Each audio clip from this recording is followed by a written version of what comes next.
चारधाम यात्रा को जो लेकर फैसला आया है उसको लेकर करेंगे। नैनीताल हाईकोर्ट ने चारधाम पर लगी रोक को कुछ पाबंदियों के साथ हटा दिया है। हाईकोर्ट का आदेश है कि केदारनाथ धाम में 800 और बद्रीनाथ धाम में 1000, इसके साथ ही गंगोत्री धाम में 600 और यमुनोत्री में प्रतिदिन 400 यात्रियों को दर्शन की इजाजत दे दी गई है। हाईकोर्ट का आदेश है कि श्रद्धालुओं को कोविड नेगेटिव रिपोर्ट के साथ ही कोविड की दोनों डोज का सर्टिफिकेट भी साथ ले जाना होगा। इसके साथ ही हाईकोर्ट ने यह भी कहा कि चमोली, रुद्रप्रयाग, उत्तरकाशी जिलों में चारधाम यात्रा के दौरान जरूरत के मुताबिक पुलिस फोर्स की तैनाती भी की जाए, यानी कि सुरक्षा के पुख्ता इंतजाम हो। इसके साथ साथ आपको ये भी सुनिश्चित करना होगा कि एक दिन में कितने यात्री वहां पर पहुंच रहे। तो देखिए, केदारनाथ के लिए 800 ये संख्या है, बद्रीनाथ के लिए 1000, गंगोत्री के लिए 600 और यमुनोत्री के लिए 400। तो प्रतिदिन इतने यात्री दर्शन कर सकते हैं भगवान के। कमल इस वक्त हमारे साथ मौजूद हैं। कमल, हालांकि लगातार मांग की जा रही थी चारधाम यात्रा को लेकर कि राहत दी जाए, और अब वो राहत मिली है, लेकिन सख्तियां कुछ दी गई हैं, कुछ नियम भी इसके लिए लगाए गए हैं। जी बिल्कुल, उच्च न्यायालय भी इस बात को लेकर बहुत कंसर्न था कि उस साइड के, उस क्षेत्र के जो लोग हैं जो इस व्यवसाय से जुड़े हुए हैं, जो भक्तों की या यात्रियों की व्यापार से जिनके रोजी रोटी चलती है, उन लोगों के लिए बहुत कम समय बचा है, क्योंकि वर्ष में एक बार होने वाली यात्रा है और ये अक्टूबर माह में खत्म हो जाएगी। तो न्यायालय बहुत इसमें कंसर्न दिखा कि इस यात्रा को खोला जाए, लेकिन उसके लिए उसने सीमित प्रतिबंध जरूर सरकार पे वो रखे हैं, और इसमें मुख्यतः एक रेगुलेट करा है यात्रियों की संख्या पे। यात्रियों की संख्या आपने बता ही दी है। इसके अलावा उन्होंने कहा है कि यात्रियों के स्वास्थ्य का भी विशेष ध्यान रखे गए। उदाहरण देते हुए मुख्य न्यायाधीश ने कहा कि जैसे महाराष्ट्र से कोई यात्री आता है, उसे पता नहीं होता है कि किस नंबर पे इमरजेंसी कॉल करे जाए, तो जिलाधिकारी एक ऐसे नंबर को वहाँ मुहैया कराएंगे जिससे तुरंत उसको राहत, किसी भी तरह की स्वास्थ्य राहत मिल सके। इसके अलावा हेलीकॉप्टर्स के लिए भी उन्होंने कहा है कि अगर उनको इवैक्यूएट करने की जरूरत पड़े तो तुरंत इवैक्यूएट करा जा सके। इसके अलावा न्यायालय ने बहुत ढेर सारी चीजें और बताई हैं जो अब ऑर्डर में आने के बाद ही क्लियर हो पाएंगी। हालांकि हम लोग कोर्ट में थे, वहाँ बहुत सारी चीजें सामने आई हैं, तो जिससे ऐसा लगता है साफ कि कल से यात्रा शुरू कराने का इंटरेस्टेड है सरकार, और कल से संभवतः यात्रा शुरू हो जाएगी। SOP। बहुत शुक्रिया कमल आपका तमाम जानकारी के लिए। तो लोगों की भावनाओं को देखते हुए, श्रद्धालुओं की भावनाओं को देखते हुए ये फैसला लिया गया है, लेकिन इसके साथ ही साथ सुरक्षा भी सुनिश्चित की जा रही है। वहीं हाईकोर्ट के फैसले पर चारधाम से जुड़े तीर्थ पुरोहितों का क्या कहना है, सुनते हैं। चारधाम यात्रा को खोल दिया गया है, जिसके लिए मैं माननीय हाईकोर्ट नैनीताल का और उत्तराखंड के यशस्वी मुख्यमंत्री माननीय पुष्कर सिंह धामी जी का हार्दिक आभार करता हूं, और मैं आगे उनसे निवेदन करूंगा जिस प्रकार से आपने चारधाम यात्रा खोलने में व्यक्तिगत रुचि दिखाई है, उसी प्रकार से आप इस देवस्थानम बोर्ड को, जो उत्तराखंड सरकार पूर्व में त्रिवेंद्र सिंह रावत जी के द्वारा थोपा गया था, उसको भी निरस्त करेंगे। चारधाम यात्रा पर न्यायालय द्वारा जो रोक लगाई गई थी, आज उसे हटा दिया गया है। इसके लिए हम चारों धामों के तीर्थपुरोहित, हकोधारी, पुजारी एवं पर्यटन तथा तीर्थाटन से जुड़े हुए हजारों लोग माननीय न्यायालय का आभार व्यक्त करते हैं। चूँकि यह मामला केवल तीर्थाटन, जो तीर्थ पुरोहित हैं, पुजारी हैं, पंडित हैं, उन्हीं तक सीमित नहीं है, बल्कि इसमें हजारों वो लोग हैं जो पर्यटन व्यवसाय से जुड़े हैं। सराहनीय कदम है, इसके लिए हम सरकार का और माननीय न्यायालय का आभार व्यक्त करते हैं। और ज्यादा जानकारी के साथ पंकज राणा हमारे साथ मौजूद हैं। पंकज, चारधाम यात्रा को लेकर ये बड़ा फैसला कह सकते हैं, और इसके साथ ही उन तमाम लोगों की भावनाओं का भी ध्यान रखा गया जो लगातार इसको लेकर मांग कर रहे थे। हालांकि कुछ नियम भी हैं, लेकिन ये व्यापारियों के लिए भी अच्छी खबर है। कम से कम एक बार फिर से पर्यटन के क्षेत्र में कारोबारियों के हिसाब से ये बेहतर फैसला हम कह सकते हैं। निश्चित तौर पर जय, देखिए, उत्तराखंड की तमाम जनता ये सोच रही थी कि हाईकोर्ट के आदेश के बाद उत्तराखंड में चारधाम यात्रा को खोला जाए, और चाहे हम हरिद्वार से लेकर बद्रीनाथ, केदारनाथ, उसके यात्रा मार्ग पर पड़ने वाले सभी व्यापारियों की, होटल व्यवसाय की और तमाम जो छोटे व्यवसायी होते हैं उनकी बात करें तो वो लंबे समय से परेशान थे कि चारधाम यात्रा कब से खुलेगी। हाईकोर्ट में आज उसकी सुनवाई हुई और सरकार ने अपना पक्ष इसमें कह सकते हैं मजबूती से रखा। उसके बाद आज से हाईकोर्ट ने चारधाम यात्रा को खोलने की परमिशन दे दी है, और इसमें कई चीज़ों के प्रतिबंध रखे गए हैं। कहा जा सकता है कि सरकार के जब अब हाईकोर्ट के आदेश के बाद सरकार इसके लिए एक नई अलग से SOP जारी करेगी कि किस तरह से हाईकोर्ट ने उसमें अपने तमाम प्रतिबंध रखे हैं। चाहे हम बद्रीनाथ, केदारनाथ और यमुनोत्री धाम में यात्रियों की संख्या की बात करें तो वो निर्धारित कर दिया गया है और इस संख्या के आधार पर ही यात्रियों को दर्शन की परमिशन मिलेगी। तो ये तमाम चीज़ें हाईकोर्ट के आदेश के बाद रखी गई हैं। इसके साथ साथ ही हेली सेवा के माध्यम से कोई यात्री यदि चारधाम यात्रा करना चाहता है तो उसको वैक्सीनेशन के साथ साथ कोरोना की निगेटिव रिपोर्ट दिखानी होगी। ये तमाम चीज़ें इसमें रखी गई हैं और अब सरकार अपने हिसाब से इसकी तैयारी करेगी।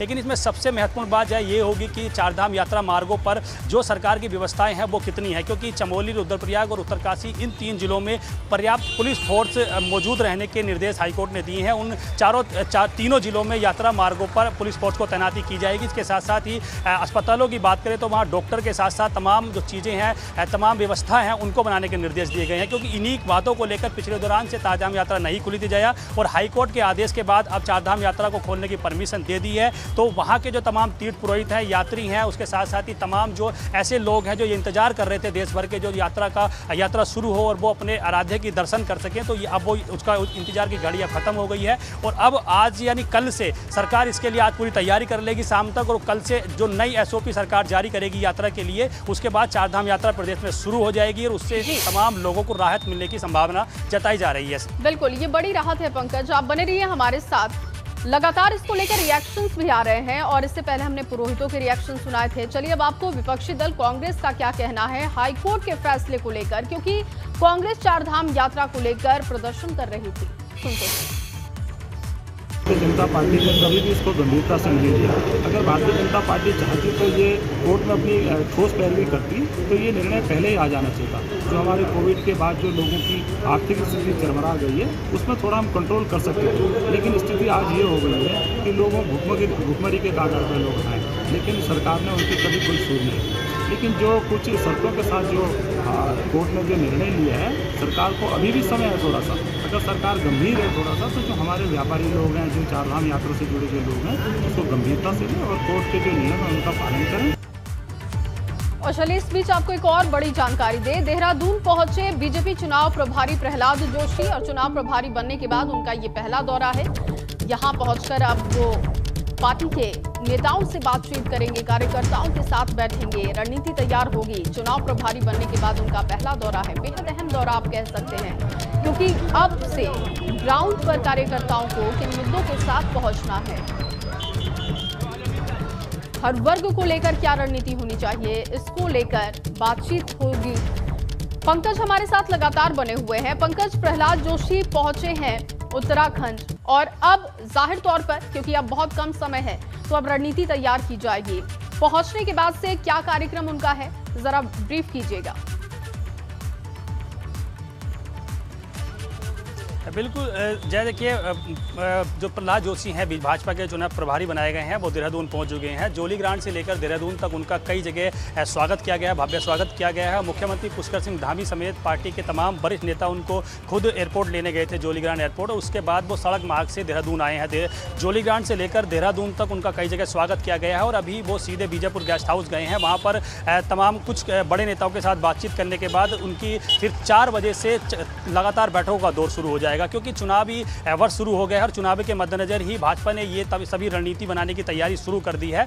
जो भाजपा के चुनाव प्रभारी हैं प्रहलाद जोशी, वो देहरादून पहुंचे हैं और आज तमाम पार्टी के वरिष्ठ नेताओं के साथ बैठक करेंगे, कोर ग्रुप की बैठक होगी। उसके साथ साथ ही मुख्यमंत्री, तमाम मंत्रियों और तमाम पार्टी के पदाधिकारियों के साथ मंथन किया जाएगा कि किस तरह से चुनावी रण को आगे फतह किया जाए। ये तमाम रणनीतियों पर आज चर्चा की जाएगी और कल भी वो देहरादून में रहेंगे। कल भी अलग अलग मोर्चों के पदाधिकारियों के साथ, तमाम नेताओं के साथ मुलाकात करेंगे। एक तरह से कह सकते हैं कि एक फीडबैक लिया जाएगा। हर विधानसभा का प्रहलाद जोशी फीडबैक लेंगे कि किस विधायक ने पिछले 4-4.5 साल में अपनी विधानसभा में बेहतर काम किया है, उसके लोगों के बीच में कितनी बड़ी फैट रही है, किस तरह से वो जनता के बीच में गए हैं, और उसका ये भी कहा जा सकता है कि इसका चुनावी टिकट पर भी फर्क पड़ेगा। अगर किसी विधायक का फीडबैक उनको सही नहीं मिलता तो कहीं ना कहीं उनके टिकट कटने की संभावना हो सकती है। और इस तरह की खबर भी सूत्रों के हवाले से आ रही है कि पार्टी के अंदर से तकरीबन 30 से 40% टिकट भी मौजूदा विधायकों को कट सकते हैं, यानी कि 15-16 टिकट पार्टी काट सकती है। कि अगर जिन विधायकों ने अपने क्षेत्रों में बेहतर काम नहीं किया है तो उनके टिकट कट सकते हैं। तो ये बड़ी महत्वपूर्ण बात होगी। प्रहलाद जोशी आज पार्टी के तमाम वरिष्ठ पदाधिकारियों के साथ बैठक करेंगे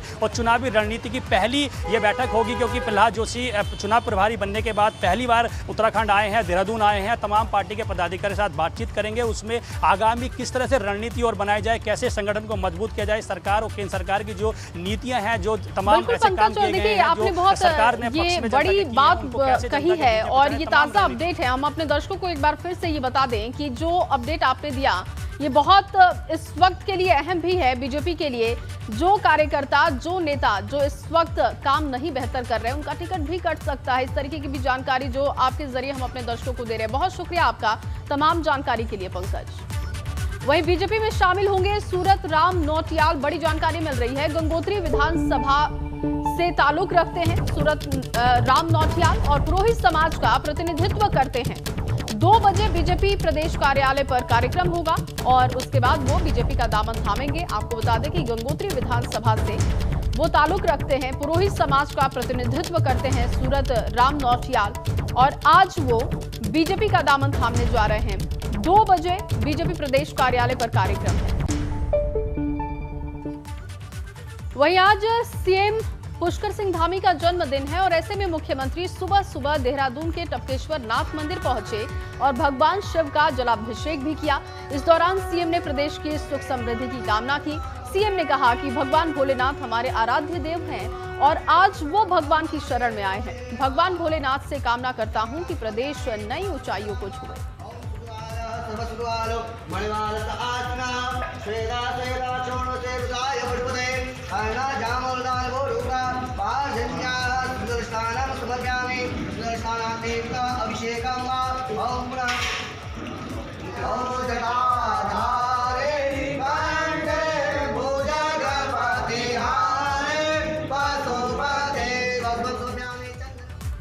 वहीं राज्यसभा सांसद अनिल बलूनी ने सीएम धामी को जन्मदिन की बधाई दी है। अनिल बलूनी ने ट्वीट कर लिखा, उत्तराखंड के लोकप्रिय मुख्यमंत्री पुष्कर सिंह धामी जी को जन्मदिन की हार्दिक शुभकामनाएं। उधर बीजेपी के प्रदेश प्रभारी दुष्यंत गौतम ने भी सीएम धामी को जन्मदिन की बधाई दी।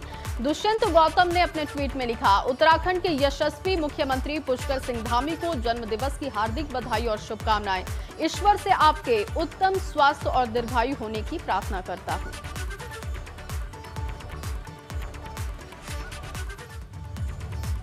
और अब खबर हरिद्वार से है, जहां हरिद्वार में देर रात बदमाशों ने एक युवक को गोली मार दी। गोली लगने से युवक गंभीर रूप से घायल हो गया। मौके पर पहुंची पुलिस ने युवक को निजी अस्पताल में भर्ती करवाया। बताया जा रहा है कि जिस युवक को गोली लगी है वो मनी ट्रांसफर का काम करता है। घटना के बाद पुलिस और एसओजी की टीम मामले की जांच कर रही है।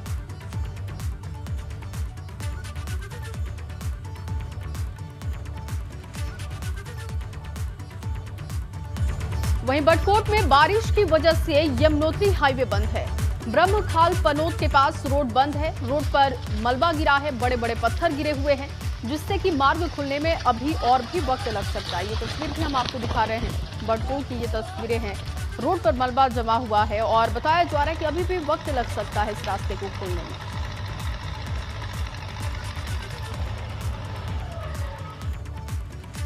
गढ़वाल के पर्वतीय क्षेत्र का एकमात्र बस डिपो श्रीनगर बस अड्डा इन दिनों विवादों में है। दरअसल यहां पर एक परिवार ने बस अड्डे की जमीन को अपनी पैतृक भूमि बताया है। इसको लेकर श्रीनगर बस डिपो में पोस्टर भी लगा दिए गए हैं, जिस पर बस अड्डे को पैतृक संपत्ति होने की बात लिखी है। साथ ही यहां पर वाहन पार्क न करने की बात भी लिखी गई। परिवार ने बस डिपो के निर्माण पर तार बाड़ भी कर दी है। वहीं दूसरी ओर पूरे मामले पर बस डिपो प्रबंधन का कहना है कि इस बारे में पुलिस और तहसील प्रशासन को जानकारी दे दी गई है। बस डिपो की ओर से भूमि से जुड़े दस्तावेज तहसील प्रशासन को दे दिए गए हैं और इस पूरे मामले की जांच हो रही है। फिलहाल अभी उसमें जांच चल रही है कि वो, क्योंकि जब एसडीएम साहब और तहसीलदार साहब यहाँ पे आए थे तो उनको बुलाया गया, उनको समझाया गया और उनको भी अपने कागज दिखाए थे। तो उसके बाद हमसे कागज मांगे गए रोडवेज प्रशासन से और रोडवेज प्रशासन ने तहसील में अपने कागज जमा कर दिए हैं। इस भूमि से संबंधित कागज जमा कर दिए हैं और हमने उनको जांच के लिए बोला।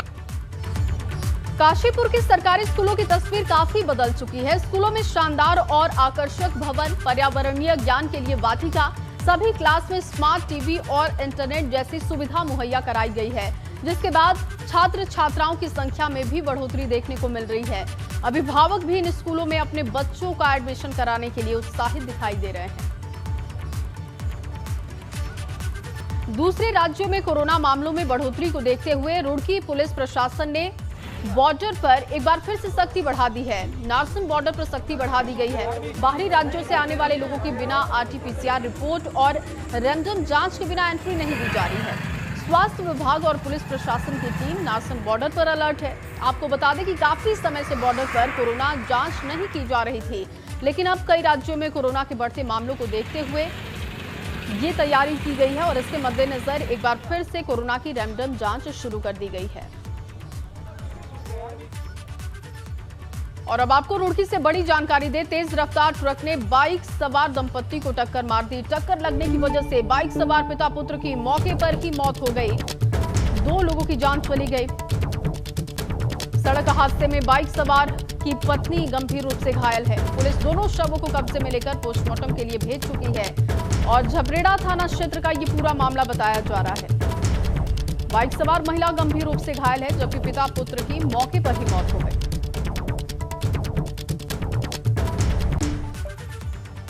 अभी उत्तराखंड में बिजली की आपूर्ति पूरी करने के लिए बाहर से बिजली खरीदनी पड़ती है, जबकि कोर्ट में ठीक से पैरवी हो तो 1200 मेगावाट बिजली राज्य में मुफ्त मिल सकती है।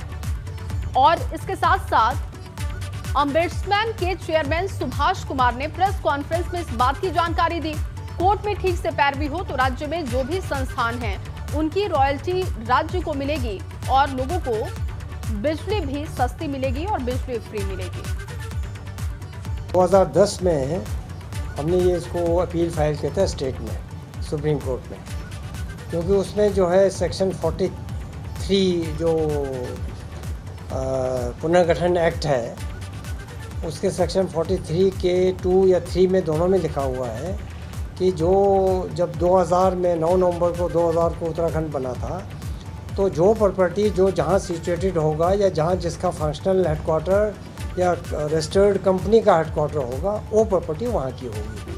तो 2011 में हमने इसको सुप्रीम कोर्ट में दायर किया था और 12 तक चलता रहा। 13 में भी जो है यूपी वालों ने परसू नहीं किया, उनके चीफ सेक्रेटरी साहब वहाँ पर आए नहीं थे।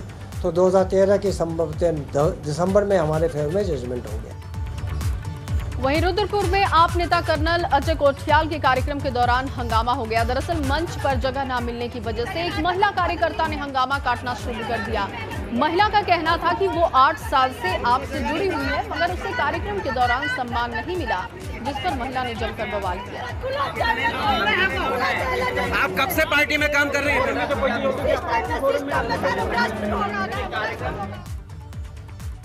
वहीं हल्द्वानी में बीजेपी नेता प्रदीप बिष्ट के घर पर हुए धमाके के मामले में पुलिस ने अपनी जांच तेज कर दी है। डीआईजी कुमाऊं, एसपी सिटी और सीओ समेत फॉरेंसिक और डॉग स्क्वाड की टीम ने घटनास्थल का निरीक्षण किया। मौके से फॉरेंसिक टीम ने सैंपल इकट्ठा कर जांच के लिए भेज दिए हैं। इसके अलावा धमाके की घटना कैसे हुई, इसकी बारीकी से जांच हो रही है और हर पहलू को ध्यान में रखा जा रहा है। वहीं अल्मोड़ा में कुमाऊं लोक कलाकार महासंघ के बैनर तले कलाकारों ने राज्य सरकार के खिलाफ नारेबाजी कर प्रदर्शन किया। पारंपरिक परिधानों और लोक वाद्य यंत्रों के साथ कलाकारों ने चौगान पाटा चौक पर प्रदर्शन किया। उनका कहना है कि कोरोना की वजह से उन्हें पहले ही रोजगार नहीं मिल रहा और इस बीच सरकार ने पहले से पंजीकृत कलाकारों की मंडली को देहरादून में ऑडिशन के लिए कहा गया। कलाकार इसका विरोध कर रहे हैं।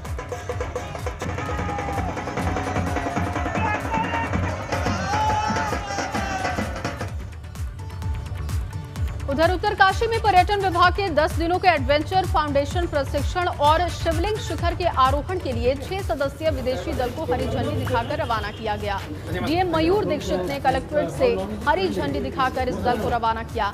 साहसिक खेलों में रुचि रखने वाले जिलों के युवक युवतियों को मुफ्त में 10 दिन के एडवेंचर फाउंडेशन प्रशिक्षण का आयोजन किया जाता है, जिसमें बढ़ चढ़कर युवक और युवतियां हिस्सा लेते हैं। यूरोप में स्विट्जरलैंड और ऑस्ट्रिया से कुछ एक्सपीडिशन दल आया है जो कि शिवलिंग का पीक पे जाएगा और इसके साथ ही जिला योजना से स्पॉन्सर्ड हमारे बच्चों के भी ट्रेनिंग। वहीं नैनीताल के मां नंदा देवी महोत्सव के दूसरे दिन मूर्ति पूजन के साथ महायज्ञ और फिर कन्या पूजन का भव्य कार्यक्रम किया गया। इन दिनों मां नंदा और मां सुनंदा देवी महोत्सव की धूम है। सोमवार को मूर्ति निर्माण के बाद मंगलवार को मूर्ति की प्राण प्रतिष्ठा के बाद मूर्ति को भक्तों के दर्शनों के लिए खोल दिया गया। ठीक 2 बजे से सुंदरकांड का आयोजन यहाँ पर को किया जाएगा। मैं आप सभी लोगों से अनुरोध करता हूँ कि आप लोग जो जहाँ पर आप लोग, मैं भीड़ के लिए नहीं कहता हूँ क्योंकि कोविड-19 के नियमों का हमें पालन भी करना है। आप लोग यहाँ भी, क्योंकि लाइव भी हमारे कार्यक्रम चल रहे हैं, आप लोग जहाँ पर हैं वहाँ पर को आप अपनी किताब लेके आप सुंदरकांड का घर में भी आप पाठ कर सकते हैं हमारे साथ।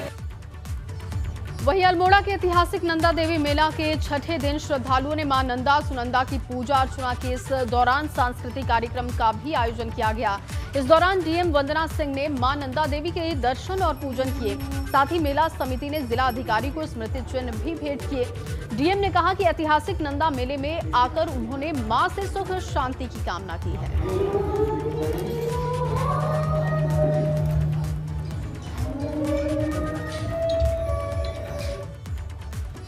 और अब खबर जोशीमठ से, जहां जोशीमठ के बद्रीनाथ धाम में 3 दिन के नंदा अष्टमी महोत्सव का समापन हो गया है। उत्सव के आखिरी दिन ग्रीष्मकाल में 6 माह के लिए बद्रीश पंचायत में विराजमान कुबेर जी के उत्सव विग्रह को बद्रीनाथ मंदिर में भोग लगाने के बाद 12 बजे हकहकूकधारियों और कारकुनों ने बामड़ी गांव लाया। बामड़ी गांव पहुंचने के बाद मां नंदा के मंदिर में भगवान कुबेर का दूध और गंगा जल से अभिषेक किया गया। दोपहर 3 बजे स्थानीय महिलाओं ने नंदा माता के प्रांगण में पारंपरिक वेशभूषा में मां नंदा के जागरी के साथ दाकुड़ी लगाई गई।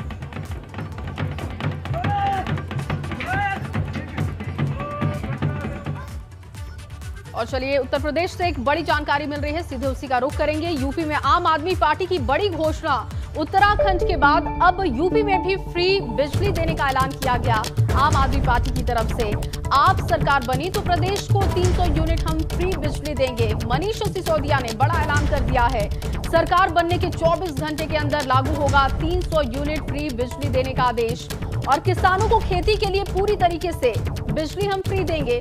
हमने दिल्ली में कर दिखाया और यहाँ भी पूरी करेंगे घोषणा। तो चुनावी घोषणा नहीं है, बल्कि यूपी में वो बिजली फ्री देंगे इसका भरोसा दिया है, क्योंकि दिल्ली में इस तरीके से वो लोगों को बिजली फ्री दे रहे हैं। और जब ये प्लान दिल्ली में सक्सेस हो सकता है, सफल हो सकता है, तो फिर उत्तर प्रदेश में भी इसे सफल करके आम आदमी पार्टी दिखाएगी। लेकिन इसी के साथ बाकी दलों के लिए ये एक बड़ी चुनौती होगी। जीरो हो जाएंगे। आज लोगों को बिजली के बिल जीरो आ रहे हैं। ये कैसे हो सकता है? लोग चमत्कृत हैं। उत्तर प्रदेश के बहुत सारे लोग दिल्ली में रहते हैं, वो आके अपने परिवारों में बताते हैं कि हमको तो उत्तर प्रदेश में बिजली के बिल इतने महंगे देने पड़ते हैं और दिल्ली में बिजली के बिल भरने ही नहीं पड़ते, वहाँ जीरो बिल आते हैं। ऐसे में आज मैं ये ऐलान करने आया हूँ आप सबके बीच कि उत्तर प्रदेश के भाइयों और बहनों से निवेदन भी है और उनके बीच में ऐलान भी है कि आपके वोट की ताकत पर उत्तर प्रदेश में भी बिजली के बिल जीरो हो सकते हैं। आने वाले विधानसभा चुनाव में आम आदमी पार्टी को वोट देकर आम आदमी पार्टी की सरकार बनवाएं, केजरीवाल जी की पार्टी की सरकार बनवाएं और उसके बाद हमारी गारंटी है कि आम आदमी पार्टी की सरकार बनने के 24 घंटे के अंदर अंदर 300 यूनिट तक के घरेलू बिजली बिल जीरो हो जाएंगे।